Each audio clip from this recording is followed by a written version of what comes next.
ময়মনসিংহ জেলা প্রতিনিধি মোহাম্মদ মাসুদ আলম ভূঁইয়ার তথ্য ও ছবিতে প্রেস রিপোর্ট। এবার এনসিপির নেতা ও সংসদ সদস্য হাসনাত আব্দুল্লাহর কথা রাখলেন নতুন শিক্ষামন্ত্রী এহসানুল হক মিলন।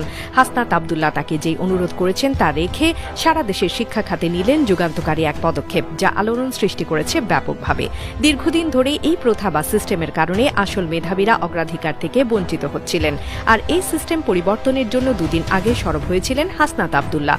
তার সেই কথা শুনে মাত্র 2 দিনের ব্যবধানে বড় সিদ্ধান্ত নিলেন শিক্ষামন্ত্রী এহসানুল হক মিলন। এতদিন বিদ্যালয়ে প্রথম শ্রেণী থেকে পর্যায়ক্রমে উপরের শ্রেণীতে ওঠার সময় লটারির মাধ্যমে শিক্ষার্থী নির্বাচন এবং মূল্যায়ন করা হতো, যা নিয়ে অভিভাবকদের অভিযোগের শেষ ছিল না। তাই মঙ্গলবার সব শ্রেণীগুলোতে ভর্তির জন্য বিদ্যমান লটারি পদ্ধতি বাদ দেওয়ার সিদ্ধান্ত নিয়েছে নতুন সরকার।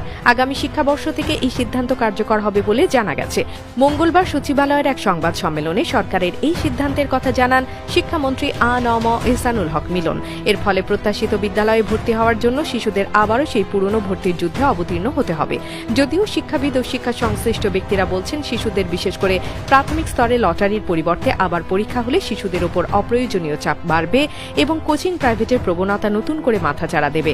এতে শিক্ষা ব্যবস্থায় বৈষম্যও বাড়তে পারে। এর আগে রোববার জাতীয় সংসদে কুমিল্লা 4 আসনের সংসদ সদস্য জাতীয় নাগরিক পার্টির নেতা হাসনাত আব্দুল্লাহর এক প্রশ্নের জবাবে সংসদে শিক্ষামন্ত্রী আ.ন.ম এহসানুল হক মিলন বলেছিলেন, বিগত সরকার শিক্ষার্থীদের ভর্তির ক্ষেত্রে লটারি ব্যবস্থা চালু করেছিল।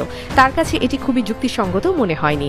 আগামী শিক্ষাবর্ষে ভর্তির পদ্ধতি নির্ধারণের জন্য অংশীজনদের সঙ্গে আলোচনা করে সবার অভিমত নিয়ে বিষয়টি বিবেচনা করা হবে। তবে একদিন পরেই সংবাদ সম্মেলনে শিক্ষামন্ত্রী এহসানুল হক মিলন জানান, ভর্তিতে লটারির পরিবর্তে পরীক্ষা নেওয়ার ব্যবস্থা করতে যাচ্ছেন। তিনি বলেন, আমরা লটারির ব্যবস্থা প্রত্যাহার করলাম।